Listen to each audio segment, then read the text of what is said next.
dhimma daadaa kiyya wal qabatee viidiyoo lammaffaasin waraabuuf hin jira. Amma dandeessan sheeriin godha. Warri na cina dhaabbattanii viidiyoo kiyya kaleessa sheer na gochaa turtan lammatammoo sagalee kan naaxatan guddaan isin galateeffadha jechuudha. Mucayyoon duute kun kan hunda keenyaati jechuudha. Kan keenya qofaa miti aanaa fi adaadaa kiyya taatus maatii kiyya taatus isiniifis mucaa keessan jechuudha.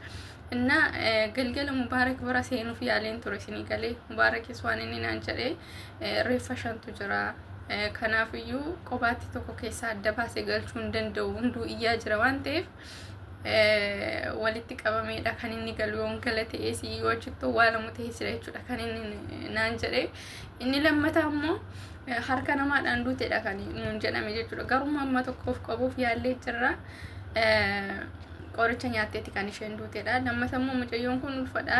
Dawuu kan keessadha isinii galee ulfa ji'a sagalii jechuun akka doktariin jedhetti guyyaa 5 qofaatu hafee da'umsa ishee eegaa jirraadha jedhee ture abbaan warraashii jechuudha.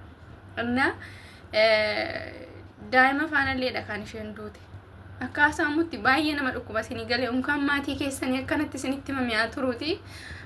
namni baay'een namni dhuguma namaa gadditan isa nama jedhe kana gaafa dhageessan baay'ee sin dhukkuba isinii galee inna nuyi gandummaa miti kan barbaannu mucayyoon ajjeestee jimma dhadhanii kan adaadaan kiyya kun itti heerumtellee mucaa jimmaati jaallattee feete kan isheen itti heerumtee wajjin jiraachuudhaaf filattellee jimma ishee qofaas utuu hin taane kan jimmatti heerume kan biraallee ni qabna jechuudha. Nuyi kan barbaannu yoo dhuguma ishii tajjeese ta'e reef ishee baradoo beeti yookaan immoo cabbeessaadha kan inni galee jiru jechuudha. Nu gargaaraati haga dhumaatti nu wajjin ta'aati mucayyitti kanallee seeraan nu gaafachiisaa yoo ishee tajjeese ta'e wuxxeetiin achirraa bahee jechuudha. Inna odeeffameedhaaf bicha amanuu murteessuu hin dandeenyu isinii galee sa'aatii kana jechuudha.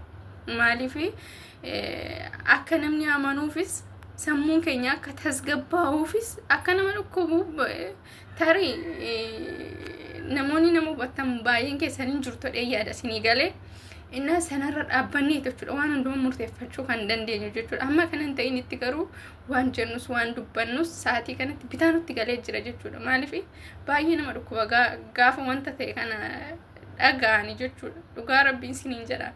Inna adaraa keessan nu cina dhaabbadha.